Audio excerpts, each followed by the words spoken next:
누가복음 24장 1절부터 12절까지 말씀인데요. 좀 길지요. 네, 한번 교독으로 제가 한 절, 여러분이 한 절 그렇게 한번 읽었으면 좋을 것 같아요. 찾으셨으면 아멘. 제가 한 절, 여러분이 한 절 번갈아 가면서 읽겠습니다. 안식 후 첫날 새벽에 이 여자들이 그 준비한 향품을 가지고 무덤에 가서 들어가니 주 예수의 시체가 보이지 아니하더라.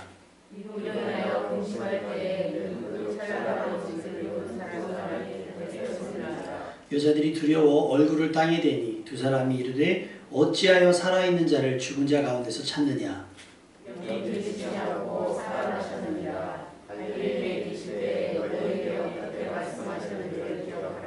이르시기를 인자가 죄인의 손에 넘겨져 십자가에 못 박히고 제3일에 다시 살아나야 하리라 하셨느니라 한데 무덤에서 돌아가 이 모든 것을 열한 사도와 다른 모든 이에게 알리니 이 여자들은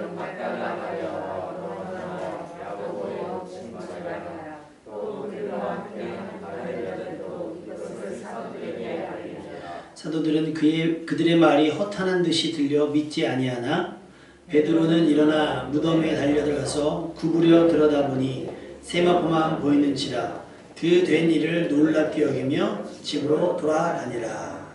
아멘. 할렐루야. 뉴스에서는요, 이번 주가 고비라고 해요.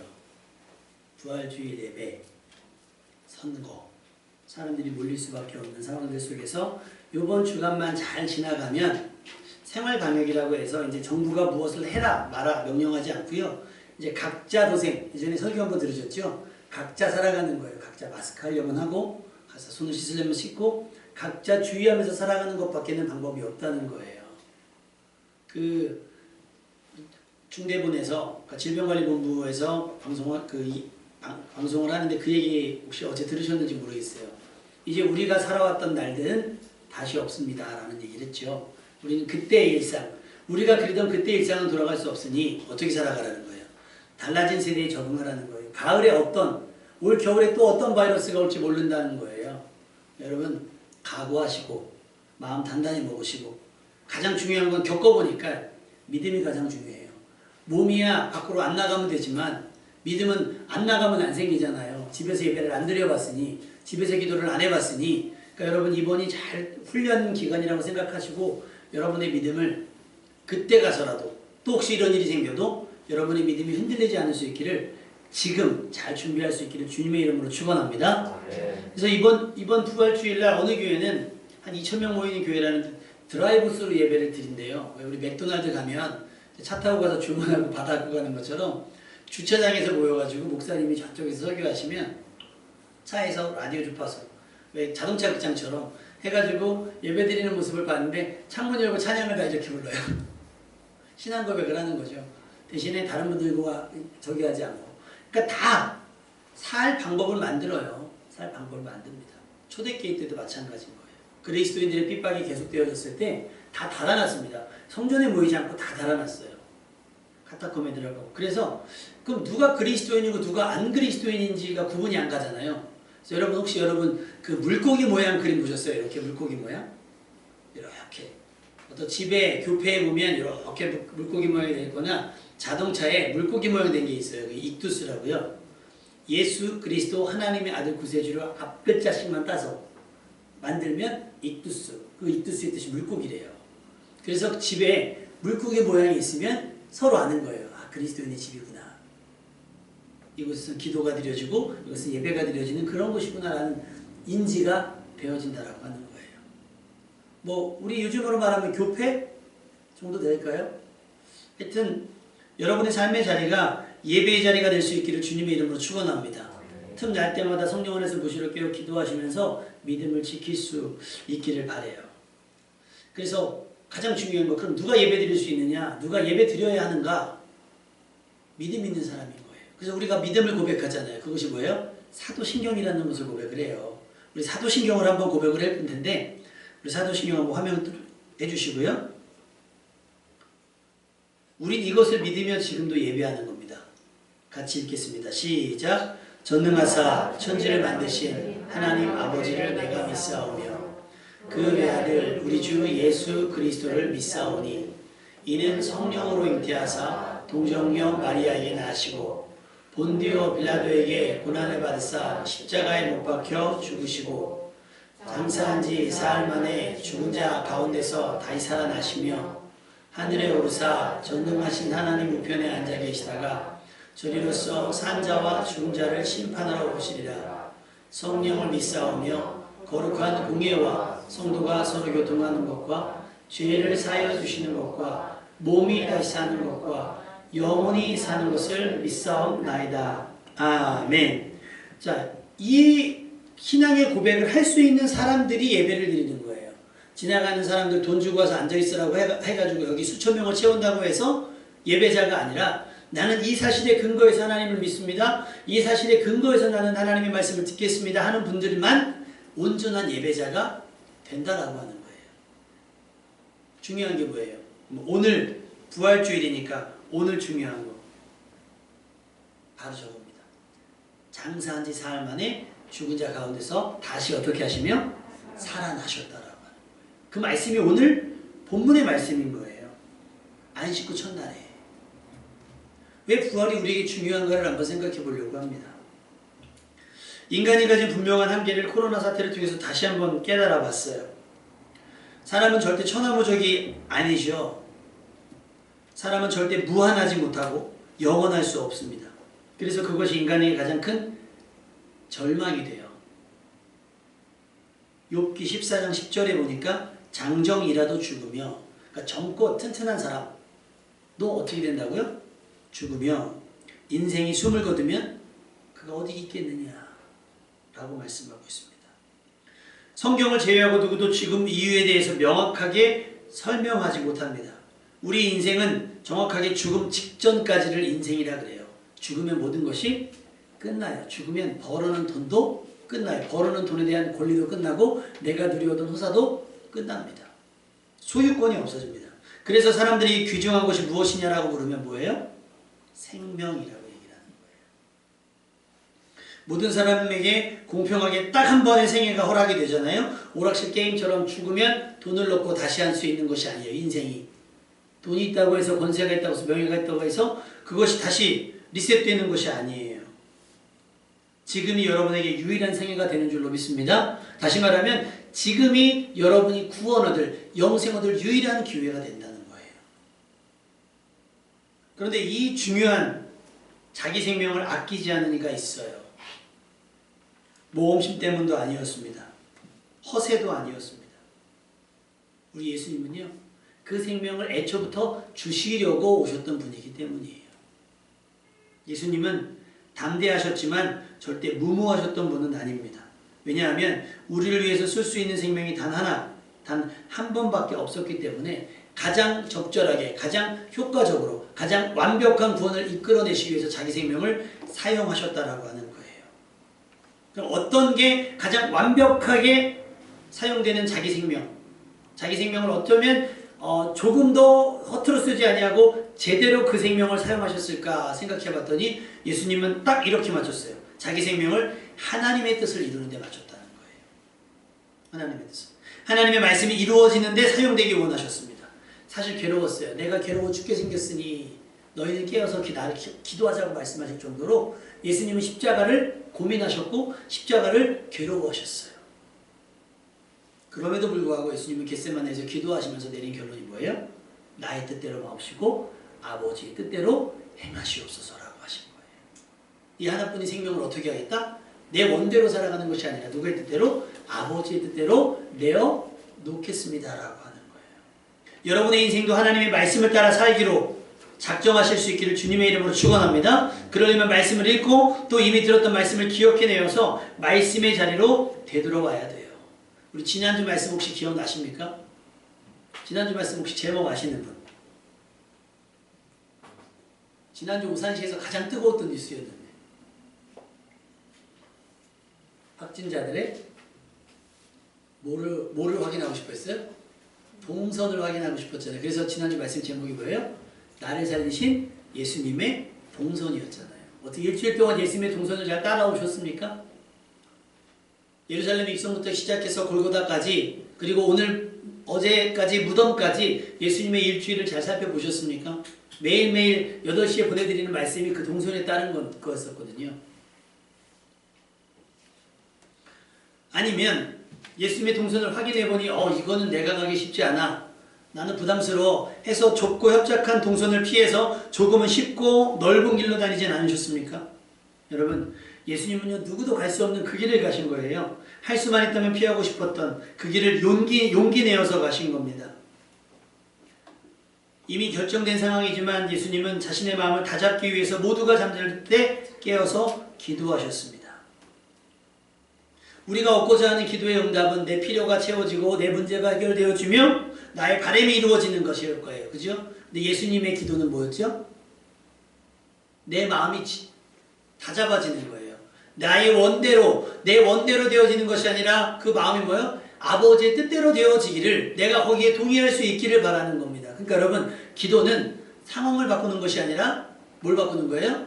나를 바꾸는 거예요. 한번 따라해 보실 거예요. 기도는 상황을 바꾸는 것이 아니라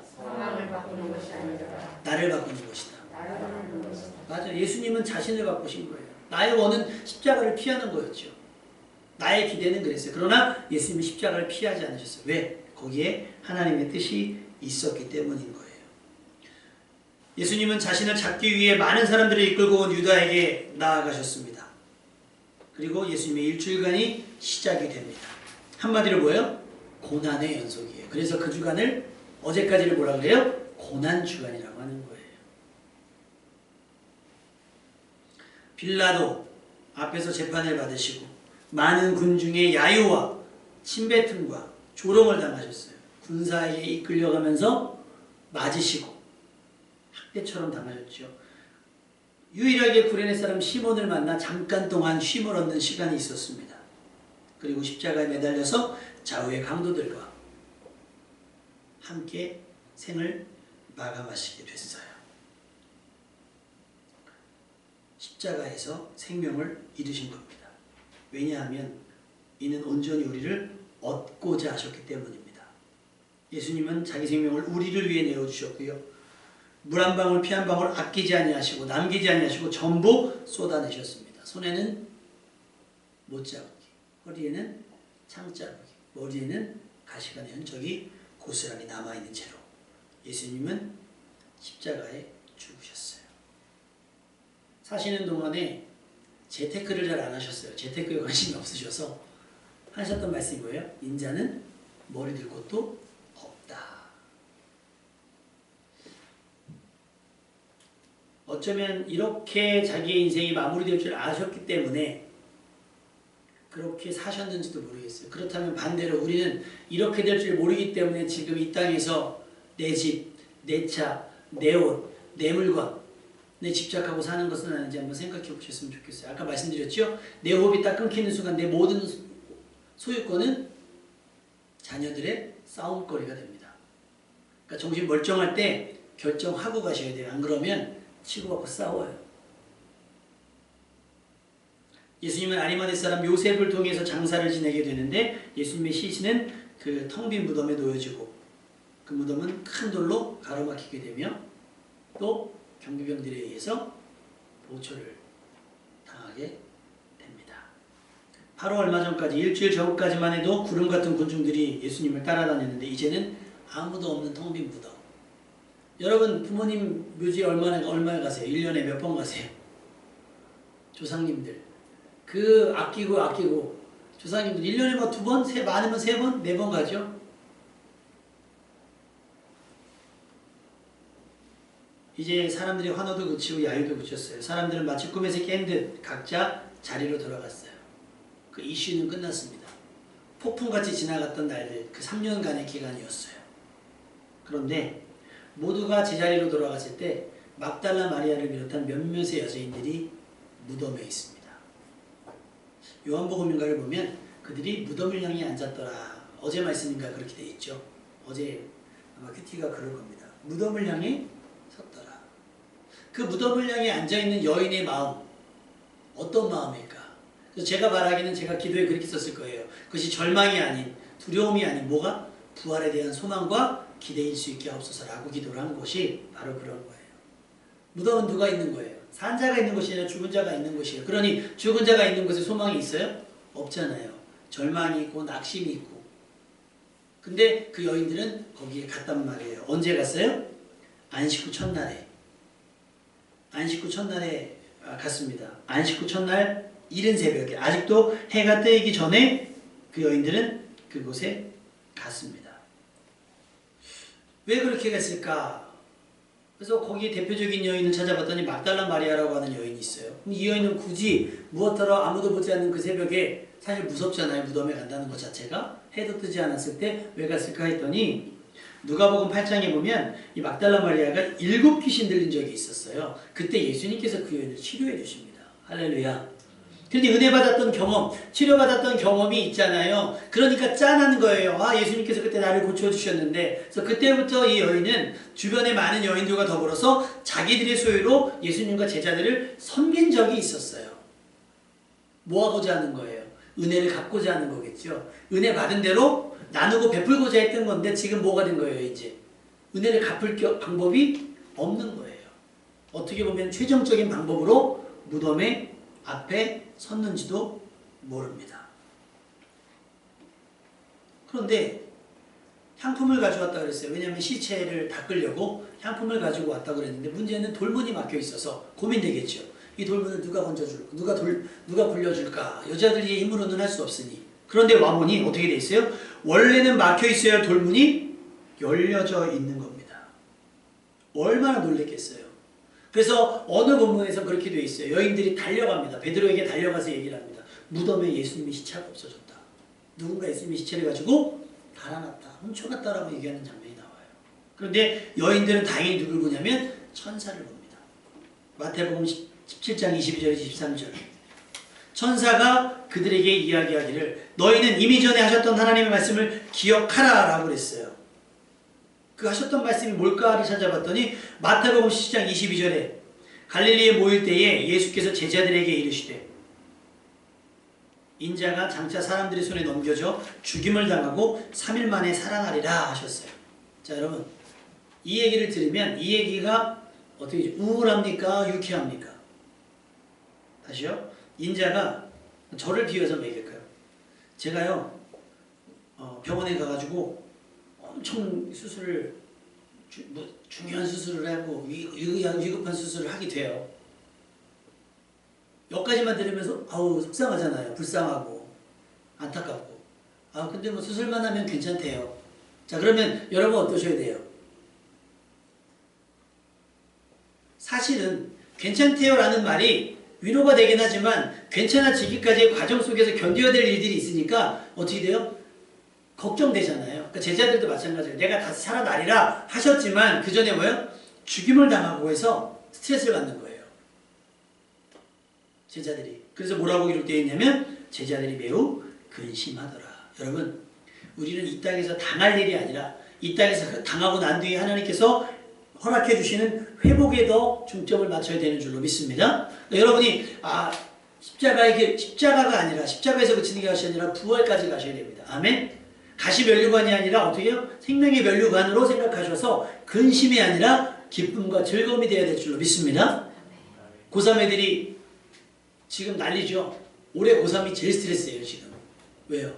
한 학기가 지금 날아갔으니까 얼마나 스트레스입니까? 지금 주변에 보세요. 우리들은 1학년, 우리 근우 가방 사놓고 아마 신발 사놓고 옷도 사놨는데 입학식을 못했어요. 입학식을.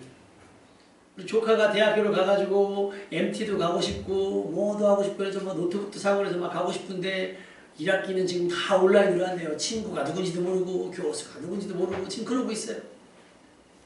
지금 중학교 1학년, 고등학교 1학년, 대학교 1학년 심지어 어떤 데는요. 신입사원을 뽑아놨는데 출근을 안 시켜요. 그런 데도 있어요. 그러니 올해 고3 학생들 얼마나 스트레스겠어요. 그들에게 여러분 뭐라고 위로하시겠습니까? 위로한다면 야 대학에 붙으면 끝내줘. 제일 많은 거야. 대학에 붙으면 이쁜 언니들 이쁜 누나들 많아. 멋진 오빠들 많아. 야, 너 대학교만 가서 졸업만 하면 야, 취직은 그냥 돼. 위로가 되죠. 근데 당사자들은 어떻게 돼요? 스트레스죠. 그 1년이 얼마나 스트레스고 수능이 시험 보고 결과가 나오고 평균 성적이 나올 때까지 그 스트레스가 얼마나 나겠어요. 시험 끝났다고 야 하겠습니까? 그렇지 못해요. 그런 것처럼 제자들이 예수님의 이야기를 들었을 때 물론 다시 살아난다는 것을 믿는다 할지라도 뭐가 생겨요? 두려움이 생기고 의심할 수밖에 없는 거예요. 여러분, 영화나 드라마에서 가장 중요한 것이 뭐예요? 주인공이 사나 죽나? 결말이 굉장히 중요하죠. 여러분 지금 보고 계신 드라마 뭐 있어요? 뭐 결론을 아주 여기서 그냥 말씀해 볼 테니까. 부부의 세계. 부부의 세계. 김희애가요. 지금 상황이 막 그 긴장감들 있잖아요. 막 들키고 막 하고 막 그런다면서요. 지금 드라마가 그렇게 지저분한 드라마가 없대요. 저는 저기만 보거든요. 기자가 쓴 그거만 보기 때문에. 근데 만약에 제가 작가랑 잘 알았는데 작가가 그 내용은 궁금하니까 결과를 가르쳐주면 안 되지. 사실 이렇게 돼요. 그래? 인터넷에다가 김희애가 남편이랑 어떻게 돼가지고 어떻게 된답니다. 근데 사람들이 부부의 세계 딱 쳤더니 제게 올라가가지고 그걸 다 봤어. 드라마 보는 재미가 있어요? 없어요? 없어요. 장로님이 가장 많이 하시는 말씀. 제가 축구를 되게 축구 보고 있습니다. 하이라이트만 보면 되지. 왜냐면 하이라이트만 보면 이긴 걸 알고 보잖아요. 하이라이트가 나올 정도가 되면 이미 결과가 나오거든요. 그러니까 알고 어떻게 이겼나가 궁금해서 보는 거지. 근데 생방송으로 보는 건 뭐예요? 그 쫄깃함, 그 짜릿함, 그 긴장감 때문에 보는 거거든요. 그래서 그걸 뭐라고 하냐면 스포일러. 나는 가수다에서 누가 탈락한다. 미스터 트롯에서 누가 1등 한다더라. 그래서 뭐 이번에 미스터 트롯인가 그게 뭐 계속 연장됐다면서요. 연기 1등 발표 안 해가지고 뭐가 문제 생겨가지고 뭐 계속 했는데 뭐 사회자가 참 사회를 잘 봐가지고 이게 뭐 방송사고가 안 나고 그랬다면서요. 근데 갑자기 느닷없이 1등이 중간에 자막으로 나왔어. 나머지 이후에 방송이 재미가 없어지는 거예요. 그걸 스포일러라고 해요. 예수님께서 자기에게 일어날 일들에 대해서 스포하셨어요. 난 죽을 건데 다시 살아날 거야. 김이 빠질 거예요. 빠질 수도 있을 거예요. 그러나 얼마나 큰 고통을 당하시는지, 얼마나 극적으로 다시 살아나는지를 우리가 목격하는 주인공이 될 수 있기를 주님의 이름으로 축원합니다. 그럼 왜 예수님께서 제자들에게 자기에게 일어날 일들을 이야기하셨을까? 그 불행통에 넘어지지 말라. 어려운 일 속에서 넘어지거나 자빠지지 말고 믿음 지키라고 가르쳐 준 것이라고 저는 믿습니다. 갑작스럽게 진행된 일들. 그래서 진작부터 시험에 들지 않게 깨어 기도해야만 합니다. 그래서 제자들이 얘기하잖아요. 시험에 들지 않게 깨어 기도하라. 여러분 평소에는 기도 때문에 여러분이 지금을 버티는 것이고요. 주일 예배를 드리는 것이 일주일의 과정을, 일주일의 날들을 지키게 하는 걸 수도 있어요. 그런데 문제는 뭐예요? 문제는 뭐예요? 기도하지 않냐고, 말씀 읽지 않냐고, 예배 드리지 않으면 뭐 결정적인 순간에 믿음이 생겨날 것 같죠? 아니요. 믿음은 짱가가 아니에요. 어디선가 누군가에 무슨 일이 생기면 짜짜짜짜 짱가가 쫙 나타나서 갑자기 도와주고 그런 게 아니에요. 그렇지 않아요. 믿음은 찍는 게 아닙니다. 믿음은 벼락치기 하듯이 찍어서 풀어내는 문제가 아니에요. 믿음은 과정이 있어야 돼야 그 과정이 있어야 결과가 있는 겁니다. 십자가라는 과정이 있어야 부활이라고 하는 결과가 나오는 거예요. 믿음이라는 과정이 있어야 믿음이라고 하는 과정이 있어야 구원이라고 하는 결과가 있는 것처럼. 그래서 예수님께서 가르쳐 주시는 거예요. 이렇게 하면 이렇게 될 것이다. 나에게 이런 일이 일어날 것인데 라고 가르쳐 주신 거예요. 흔들리지 말고요. 버티라고. 그런데 지금 제자들이 있어요? 없어요?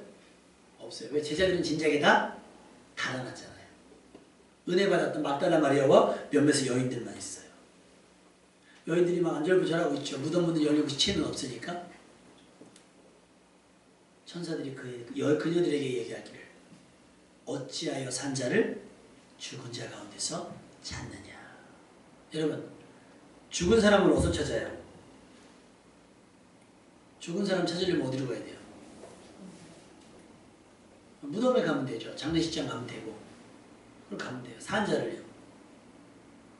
제가 여기 막 저기 장례식장 가가지고 저기 우리 부목사님 못 봤어요? 이러면 어떻게 돼요? 그래서 막 실종되고 그러면 경찰들이 그런데 연락해봐요. 혹시 신원불상에 시신이 들어오지 않았는지를. Bluetooth connected. 어찌하여 산자를 죽은 자 가운데서 찾느냐. 여인들은 그저 하고 싶었던 게 뭐예요? 돌아가신 예수님의 몸을 좀 닦아드리려는 자기들이 할 수 있는 최선. 그런데 산자, 살았다는 거예요. 왜 죽은 자처럼 대우하냐는 거예요. 왜 죽은 자 취급을 하냐는 거예요. 살아 계신데 라고 이야기를 합니다. 그는 여기 계시지 않고 다시 살아나셨느니라. 할렐루야. 이것이 부활의 신앙인 거예요. 여러분이 찾고 여러분이 믿는 하나님은 어떤 하나님이십니까? 여러분이 구하는 예수 그리스도의 이름은 지금도 살아계신 이름입니까? 아까 찬양했잖아요. 그리스도 살아계신 하나님. 살아계시니까 예배드리는 거예요. 돌아가셨으면 굳이 예배드릴 필요 없어요. 지금 능력을 행하지 못하고 지금 살아있지 않으면 우리 예배가 다 무용지물이 되는 거예요. 천사가 얘기하잖아요. 어찌하여 산자를 죽은 자 가운데서 찾느냐. 여인들이 놀랐어요. 그래서 베드로와 사랑하시는 제자 요한에게 달려가 이 상황을 설명합니다. 베드로가 달려왔어요. 이미 무덤은 비어있고 예수님의 흔적을 찾지 못했습니다. 그런데 더 안타까워진 건 뭐냐면 요한복음 20장 9절에서 10절에 보니까 그들은 성경에 그가 죽은 자 가운데서 다시 살아나야 하리라 하신 말씀을 아직 알지 못하더라. 그러니 이에 그 두 제자가 자기들의 집으로 돌아가니라 그랬어요. 말씀을 들었으나 그 말씀을 제대로 깨닫지 못하니 어떻게 되는 거예요? 살아계신 예수님을 찾으려고 하기보다 어떻게 해요? 그냥 자기 집으로 돌아간 거예요. 예수님의 시체가 어디 갔지? 어딘가 있겠지? 하고 돌아갔거나 지금 멘탈이 다 무너져서 뭘 할지 모르는 상황에 처해 있는 거예요. 그들은요 자기 집으로 되돌아가서는 안 되는 거였습니다. 그들은 말씀을 기억해내서 갈릴리로 갔어야 돼요. 마태복음 26장 32절 그러나 내가 살아난 후에 너희보다 먼저 갈릴리로 가리라라고 갈릴리에서 말씀하셨어요. 말씀을 기억하지 못해서 갈릴리가 아닌 자기 집으로 돌아간 제자들, 여러분은 지금 어디로 가고 계십니까? 예수님은 말씀하신 대로 다시 살아나셨고 말씀하신 대로 갈릴리로 향하셨습니다. 여러분 늦은 감이 있지만 뒤늦게라도 하나님의 말씀을 따라가는 여러분 되시기를 주님의 이름으로 축원합니다. 우리 힘으로 아무것도 할 수 없을 때 사랑하던 사람을 잃고 믿었던 사람에게 배신당하고 잘나갔던 일들이 막히게 되고 그래서 힘없이 원래 있던 곳으로 돌아가 맥없이 지내고 있는 우리들, 여러분 말씀을 기억해내십시오. 아멘. 거기에 살 길이 있습니다. 하나님은 우리가 강하고 잘나고 완벽해서 사랑하시는 것이 아니에요. 그냥 우리의 있는 모습 그대로 우리의 약함도 아시고 우리의 악함도 아시면서도 우리를 사랑하시고 우리를 아끼셨습니다. 얼마큼까지? 자기 생명을 내어주시기까지. 로마서 5장 17절 말씀. 아담 한 사람이 범죄함으로 우리가 죽음의 지배를 받게 되었다면 넘치는 은혜와 의의 선물을 받는 사람들은 예수 그리스도 한 분으로 말미암아 생명으로 지배할 것이 아닙니까? 라고 얘기합니다. 아담으로 인해서 멸망이 시작됐지만 누구를 통해서? 예수 그리스도를 통해서 뭘까 시작이 돼요? 구원이 시작이 되는 거예요. 그러려면 어떻게 되겠습니까? 말씀을 기억해야 되는 줄로 믿습니다. 오늘 말씀 한번 한 구절 찾아서 읽어볼까요? 7절 8절 오늘 본문의 7절 8절 9절 읽어보겠습니다.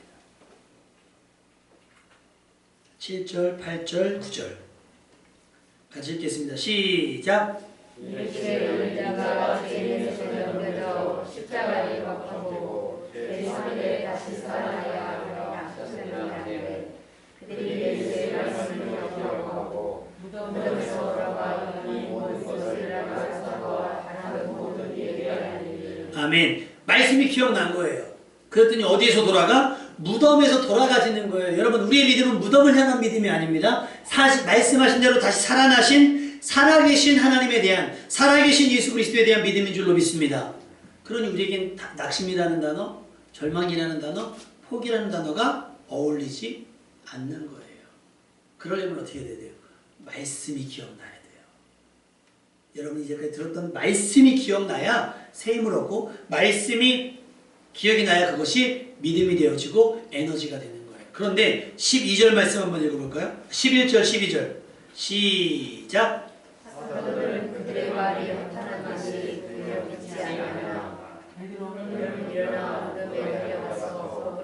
내다보니 새나무가 보이는지라 그의 길을 놀랍게 여기며 지옥이라. 아니 예수님과 3년 동안 동고동락했던 사도들도 이 얘기를 어떻게 여긴다고요? 허탄한 이야기, 말도 안 되는 이야기, 꾸며낸 이야기, 이런 이야기들을 정도로 치부해버린 거예요. 그래서 뭐예요? 믿지 아니한 거예요. 여자들은 얼마나 흥분돼서 이야기했겠어요. 아직 예수님 만나지 못했지만 천사를 통해 들은 정보, 예수님이 말씀하신 대로 다시 살아나셨고 어디로 가셨다? 갈릴리로 가셨다라는 거예요. 그 얘기를 사도들에게 했는데 너무 슬픔에 빠져서 착각하고 있는 거 아닌가? 환상을 본 거 아닌가? 지금 제정신이 아닌 거 아닌가라고 하면서 뭐 하더라? 믿지 아니했어요. 근데 베드로가 일어나서 달려가서 무덤을 봤어요? 예수님이 계세요? 안 계세요? 안 계세요. 세모품만 있어요. 그럼 어디로 가야 돼요? 근데 어디로 가요? 놀랍게 여기긴 했는데 어떻게 해요? 그랬구나. 그렇구나 하고 집으로 돌아가는 거예요. 때로는요 여러분 예배 드리고 나서 말씀을 드릴 때나 기도할 때 심장이 막 뛸 때가 있어요. 이제 우리가 이런 걸 뭐라 그래요? 은혜 받았다. 우리 하연이가 한 2년 전에 그 드림 캠프 갔는데 갑자기 마지막 제가 설교 끝나고 기도회 하고 이제 찬양 막 하거든요. 근데 갑자기 오더니 막 우는 거예요. 그래갖고 내가 왜 그러나 했더니 본인 얘기로는 그 나중에 물어봤어. 너 왜 울었어? 그때 그랬더니 갑자기 감성이 터졌다는 거예요. 애들은 은혜라는 말을 모르니까. 지금 이 아이들 입장에서는 이때 지금이 너무 좋은 거예요. 하나님의 말씀을 듣고 찬양하며 이 상황이 영원했으면 좋을 것 같은, 근데 이 날이 곧 끝나갈 거라는 아쉬움 같은 것들이 있겠죠. 그러니 거기서 막 그런 감정이 교차되니까 막 눈물이 탁 터져나가는 거예요. 우리가 그래요. 그렇지. 그래 하나님의 말씀이지 하고서 있다가 어떻게 해요? 그렇구나 하고 어디로 가요? 집으로 가요. 무덤에 갔다가 어디로 가요? 집으로 가요. 어디로 가야 되는데? 갈릴리로 가야 되는데. 여러분의 믿음은 어디로 향하고 있습니까? 여러분 어떤 말씀이 기억나서 어디로 가고 계십니까? 아마 다들 답답하셔가지고 처음에 다 못 오셨잖아요. 처음에 4명 이렇게 이제 아무도 장로님도 못 오시고 권사님도 집사님도 아무도 못 오실 때 저 안사랑 저기 목사님하고 그 교수님하고 4명이서 예배 드리는데 예배도 아닌 것 같고 이게 뭔가 싶기도 한 거예요. 그러고 났는데 담임 목사 입장에서는 여러분 예배 나오면 안 됩니다. 이러기가 또 그렇잖아요. 그래서 제가 웃으면서 뭐라고 말씀드렸냐면 오시면 돌려보내진 않겠습니다. 혹시 오시면 돌려보내진 않을 테니.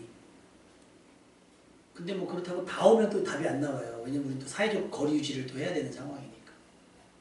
그래서 여기서 조금 여러분이 서운할 수 있지만 이렇게 표현돼요. 믿음대로 하는 거예요. 믿음대로. 그러니까 지금 인터넷으로 예배드리는 분 오해하지 마십시오. 이 중에는 좀 오면 안 되시는 분들이 있어요. 아이들이 있거나 몸이 안 좋거나 하시는 분들, 학생들은 섣불리 와서 나 예배드릴래요 오는 게 더 민폐일 수 있어요. 왜냐면 오면 다 가야 돼요. 우리가 지금 요 거리가 유지가 안 되고 여기서 한두 명 더 오잖아요? 그럼 우리 어떻게 해야 돼요? 여기서 반은 넘어가서 TV로 예배드려야 돼요. 그럼 그 생각 들으실걸요? 여기까지 와가지고 TV로 예배드리니 난 다음 주부터 집에서 예배드릴래 라는 생각이 들 정도가 돼요. 지금 접속해 계셔서 온라인으로 예배드리시는 분들도 아마 할 수 있는 최선일 겁니다. 아멘? 여러분들도 할 수 있는 최선일 거고요. 전국에 지금 어떤 분은 그래요. 전화 통화할 때 강원도에 계신 분들은 아니 그러면 저기 밴드로 하는데 좋던데요. 밴드로라도 하시죠 했더니 우리 할아버지 할머니들은 다 투지폰을 써. 그러세요. 그래가지고 내가 그래요? 아니 그러면 어떤 교회는 뭡니까 이렇게 주보 만들어서 그렇게 하던데 했더니 우리 어르신들 중에서는 글을 모르시는 분이 있으셔. 그럼 어떻게 해요? 그랬더니 그냥 주일날 11시 되면 종 쳐. 시골이니까요. 종을 쳐요. 그러면 아시는 거예요. 그러면 종소리가 나면 그냥 기도하시고 TV가 나오시면 보시고 그리고 예배가 끝날 쯤 되면 이제 탁 신방하는데 별로 반가워하지 않으시는 거예요. 사람 안 만나고 싶은데 오니까 지금 그렇게 하시는 분들도 있어요. 최선입니다. 우리가 예배를 드리니 안 드리니 교회를 나왔니 안 나왔니 가지고 평가할 것이 아니고요. 지금 상황이 어떻게 된 거예요? 어떤 이는 무덤에 가 있을 수 있고 어떤 이는 집으로 갈 수 있고 어떤 이는 말씀을 듣고 갈릴리로 갈 수도 있어요. 근데 각자의 믿음대로 각자의 믿음의 경험에 따른 겁니다. 그러니까 여러분의 믿음은 지금 무엇을 경험했냐는 거예요. 여인들은 무덤에 나왔으니 천사를 만난 거예요. 여인들은 무덤에 나왔으니 돌문 열린 것을 본 겁니다. 그러니 여러분도 무덤 앞에 나오면 예수님의 부활을 목격할 수 있어요. 아멘. 어떻게 살아나시는가의 장면을 본다는 것이 아니라 그곳에 계시지 않고 여기 계시지 않고 살아나셨다라고 하는 사실을 누구보다 먼저 듣게 된다라고 하는 사실입니다. 아멘. 그것이 복음이에요. 그래서 말씀에 또 이렇게 기록되어 있어요. 디모데후서 1장 10절에 이제는 우리 구주 예수 그리스도 예수의 나타나심으로 말미암아 나타났으니 그는 사망을 패하시고 아멘 복음으로써 생명과 썩지 아니할 것을 드러내신지라. 할렐루야. 십자가를 통해서 멸망을 없애신 거예요. 부활을 통해서 사망을 없애신 겁니다. 그러니까 십자가를 통해 우리를 정죄함을 없이 하시고 부활을 통해서 사망을 없이 하신 거예요. 그를 믿으면 나는 부활이요 생명이니 나를 믿는 자는 죽어도 살겠고 살아서 나를 믿는 자는 영원히 죽지 아니하리라. 내가 이것을 믿느냐라고 물으셨어요. 믿으면 하나님의 영광을 보게 되는 줄로 믿습니다. 고린도후서 5장 15절 그리스도께서는 전 인류를 위해 죽으셨습니다. 아멘. 그분에게 영원한 생명을 받아 살고 있는 그리스도인들은 이제 자신을 위해서 살 것이 아니라 자신들을 위해서 죽으시고 다시 살아나신 그리스도를 기쁘게 해드리는 삶을 살아가야 합니다라고 우리에게 권면하고 있어요. 부활이 야, 난 안 죽어 이게 아니에요. 예를 들면 누군가를 통해서 신장 장기 이식을 받았어요. 그럼 어떻게 살아야 되겠어요? 간 이식을 받았어. 그럼 어떻게 해야 돼요? 간이 건강해졌다며 한 잔, 두 잔. 야, 이 사람은 간을 관리를 잘했네? 하고 또 퍼마셔요? 아니죠. 어떻게 해요? 나 대신 죽으며 장기를 나게 이식해준 그 사람의 목까지 어떻게 살아야 돼요? 열심히 산다라고 이야기하잖아요. 방송 같은 데서. 우리가 예수 그리스도 통해서 다시 살아났잖아요. 영원히 살 것을 약속을 받았잖아요. 그럼 어떻게 돼야 돼요? 그리스도를 위한 삶을 살아야 되는 겁니다. 아멘? 그것이 우리의 모습인 거예요. 이제 생명으로 나아오십시오. 무덤에서 죽은 자를 찾지 마시고 다시 살아나신 지금도 살아계신 예수님을 찾고 만나십시오. 그분은 우리를 지켜주시고 돌봐주실 겁니다. 사망은 우리를 두렵게 하지만 생명은 우리를 평안하게 하고 담대하게 합니다. 이제 기죽은 채로 낙심한 채로 집으로 돌아가거나 무덤에 머물러 있지 마시고요. 죄책감에 스스로를 방에 가두지 말고 세상을 향해 담대히 나아가시기를 주님의 이름으로 축원합니다. 예수님이 무덤 문을 여신 것처럼 여러분들도 갇혀있는 모든 상황들을 여시고 우리에게 생명이 되신 것처럼 주저앉은 자리에서 일어나 강하고 담대하게 염려는 다 주님께 맡겨버리고 살아계신 주님과 동행하며 그분의 케어를 받아 맡은 일에 충성하며 부활의 복음을 전하는 여러분 될 수 있기를 주님의 이름으로 축원합니다. 기도하겠습니다.